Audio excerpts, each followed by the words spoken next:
Titleist's brand new GT drives are here.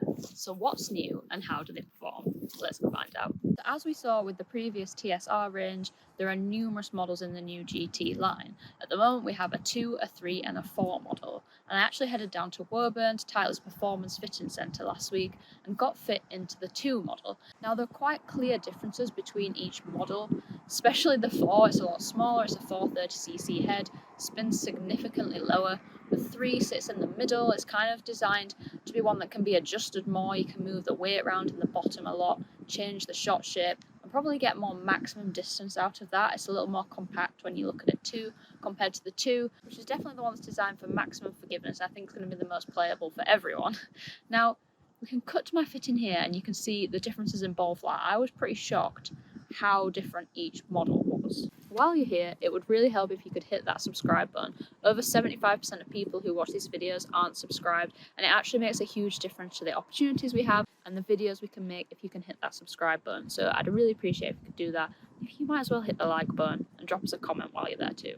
Right, back to the video. Okay, so GT2, same shaft, same length, same loft. It's very exciting, isn't it, this? First hits with the new driver. Oh, it sounds a lot different. Does it look that different? felt like it went higher and it sounded a bit faster. Yeah, it looks, I feel like I see more of the face. Okay. Like, it doesn't feel like it has more loft on it, but it just feels like I see more of the angle, maybe just like the curvature of it. And I'd say it probably looks fractionally smaller than the other one. But it might just be because it's a bit deeper. Okay. Maybe. But then it looks quite like it's very like stylish Titleist driver, isn't it? Like it's not a club you'd want to suddenly look really different. No, you get what I mean? not, no. Like that's kind of the point. It's already a good looking club. It's just little tweaks. Yes. Okay, so we got GT3. Yeah. Oh, Visually looks any different? The shaping on this is nice, isn't it? It's more curved off on the toe. Yeah. Do you think it's smaller? I don't know actually. I feel like because the toe's curved off and the angle of it almost looks like longer this way. I know it isn't, but I think it's just like that visual. That's what you pick up from it. Yeah, maybe a tad shorter. Okay. Looks quite cool with the black and red shaft though, doesn't it? Like the whole thing. Since you don't pick your shaft selection on the colour combination. I think that's a good key to throw in there. It helps, but maybe for confidence, but it doesn't mean it'll perform. Oh, that feels completely different to the other one. That's mental. You noticed the flight was very different as well. Yes. Okay. This is blind testing. I have no idea what the tech is in any of these clubs, so I almost felt like it had a different face material. It's like crazy different in terms of feel. You can tell someone good has hit this before me because the T mark right in the middle? dispersion is tiny and it's right in the middle. I can tell you who that was. Oh, who was it? Sophie Walker. Makes sense. That looks nice, doesn't it? Very small. That almost looks like a mini driver. It's a 430. This is the blade. This is the blade of drivers. The blade of drivers. This is the one that's make or break for a lot of people when you get to this one. They're either going to hit it really, really good, or it's just going to be like 2 shots and no, I don't want to hit that again. Find out which category I fit into in a second. It actually sounded a lot more like the 2 in terms of like sound and feel. So you found that 3 has got a very distinctive voice, so a different pitch.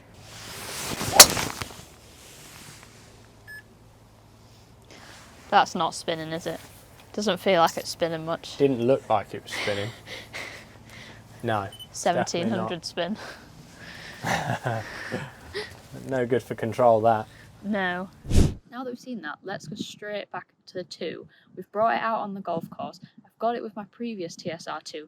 We're going to hit these head to head, see the differences, take a deep dive into the data and see if this looks like it's going to go in my bag for the rest of the year.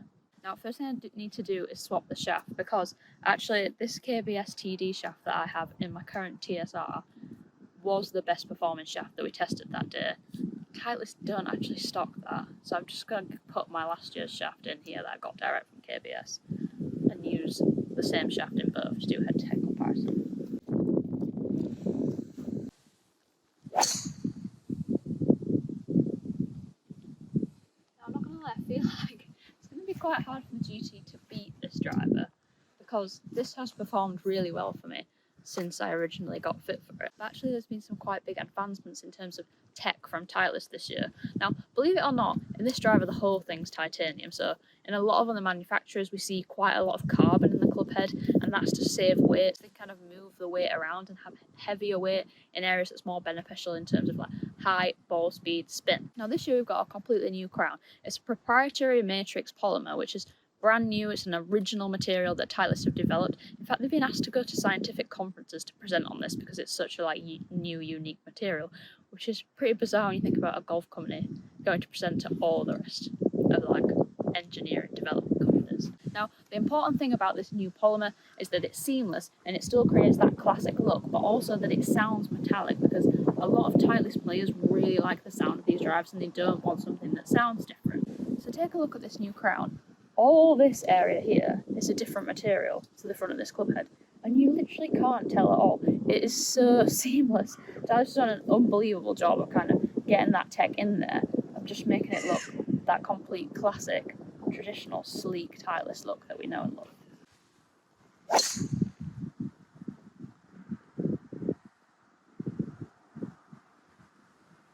Now obviously I have hit the new GT model at the fitting centre, so I know a little bit about it, how it performs compared to this, although it did basically rain the whole time we were doing the fitting, which obviously affected some of the days, which is why I wanted to bring it back out on the golf course, test it again, and kind of try and show the numbers a bit more accurately, because honestly, I was drenched by the end of that fitting.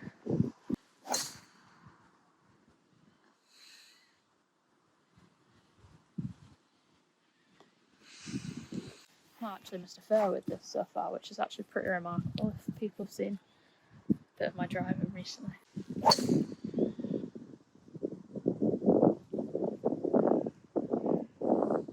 Okay, those four were pretty consistent, so let's take a benchmark of where we are with the data here and then see how we compare with the new driver. So my average club head speed there was 93.4. It varied a little bit from like high 92s up to mid 94s. In terms of ball speed, average 138.5, got up to 141 on my best. That's pretty good for me. If I'm getting into the 140s, I'm pretty happy. Smash 1.48, got to 1.5 on my best. Launch angle 12 average. Height 63.7. The height's definitely on the low side. I would say since I got fit for this, my swing has moved around a bit and I'm definitely not launching it anywhere near as high as I used to.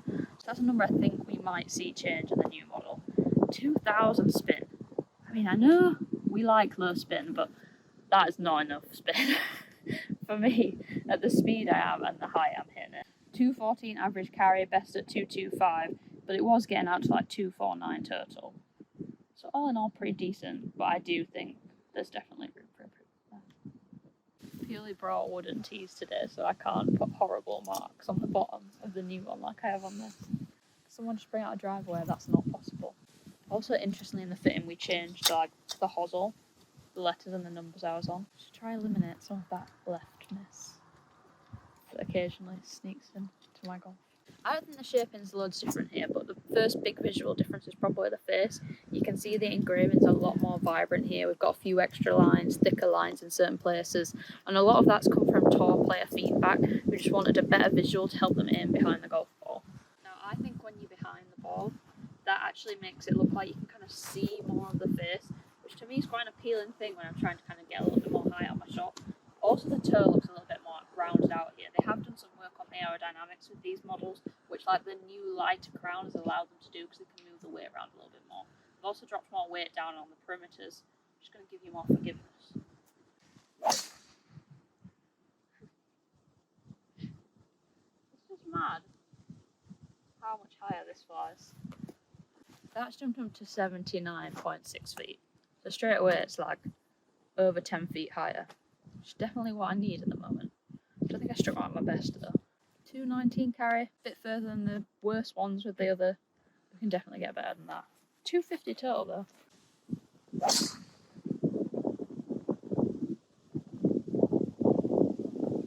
224 carry. Again, 76.7 height. I kind of thought if I'd get more height, I would get more carry because of the hang time. I was expecting a little bit more spin, but it's still kind of in that low 2000 range. It does definitely sound quicker. Dispersion literally like this at the moment. I'll try. It's tiny. I'm not sure you'll see that in this lighting, but look at that. Consistency. I need a bit of that in my life. I should have thought that slightly healy and it still carried over 220. I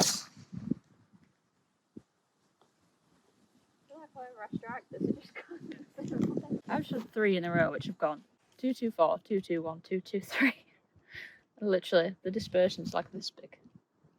That one went up at 91 feet. When we went for a fitting with KBS, he basically said you need to divide, like, find the middle ground between your ball speed and your club head speed, and that's what your height should be. And actually, your height should be the same for like every club through the bag. So for me, he was saying like it should be around 100 feet. To have a driver that's coming out at like 60, it's just not optimal. Whereas this is a lot more in the right ballpark. Now, what's weird is I'm basically getting the same, or actually more consistently more distance. So basically, all 4 of those shots have gone basically pretty much the same distance as my longest shot with the TSR. But they've got less ball speed, which is really weird. Like, you wouldn't think that was a thing. But I think some of it is like the club's just more efficient because the ball flies in the right place. The spin's creeping up a little bit more. It's kind of keeping the ball in the air longer to give me that carry distance without the ball speed necessarily having to be as high. Now, what my fitter was saying to me is he thinks because I'm so consistent with this driver, once I've used it for a while, got used to it, taken it out on the course more, he thinks that my club head speed might go up because I'll get more comfortable with it and then I will get more distance out of it. So maybe I just need to hit a few where I just thrash it. See what happens. Like, I know that is a really random thing to say, but I do think I have consciously got slower over the last year because my bad shots have been so bad and the spin's been low and they've been so far left. Like, I'm scared of that shot. Because, like, there was a point last year where I was in fittings and I was getting up to 100 miles an hour and, like, I'm nowhere near that now.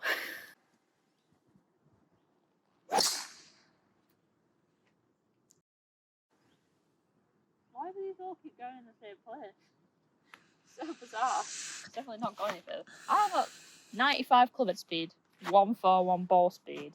Then the height just went down and the spin, and it's gone 221 again. It's like I can't hit this driver. It's like this driver's just like, we are hitting the ball here, and it's just not going anywhere else. If you want to shape this or hit it any further or any shorter, no. Only in the same spot. Definitely launches higher. It definitely launches higher. That one's so high. 227 carry. Yes. Actually, 227.9. We round up 228. That was long, to be fair. And the spin's gone up. That's nice. 93 height. Maybe I can thrash at it, and it's fine. Okay, so what's my conclusion here? I think it's really hard because Titleist have made good drivers for so long that seeing a year-on-year improvement is going to be really hard. But actually, what I think was most impressive to me here is like the consistency and the stability of the ball flight. Because literally all of them are just going in the same place at the same height, and it's going to just give you a lot more predictability out on the golf course. I don't think there was huge gains for me in terms of distance, although I do think some of the other models are probably the ones that are designed to be the fastest. Definitely the 3 model is the one that they're saying is going to give you the maximum distance if that's what you're looking for. For me, that wasn't really on my radar. When I spoke to the fitter, what I was saying was I want consistency and I want to hit it straight and I want to hit more fairways. And to be honest, you can't say this driver doesn't do that. I've hit like 5 balls right on top of each other with these, even some of them trying to physically swing it faster. So for me, that gives me a lot of confidence going out on the golf course that I would be more consistent with this. And especially if you add that up in terms of over a year or 2 years, definitely going to give you more consistency to your game. Now, if I was a consumer and I had a TSR2 in the bag, would I upgrade to this? Possibly not. I can see the differences. Obviously, there's still a fairly big price tag on this. It's over £500 for this with one of the stock shafts and over £700 if you go to one of the premium upgrade shafts. But actually, if I had an older model, which I have basically used all the Titleist models in the last 5 releases, I can definitely see how there'd be a big jump improvement and you would want to move to this. Overall, you've got to just look at your game and see what you want to improve, and definitely go and try all the different models, because I saw a huge difference in kind of ball flight and shot shape when I was hitting all 3. I think we're going to need to do some head-to-head testing with this and some of the other models that I've got to see if it's going to be heading out on the golf course with me soon.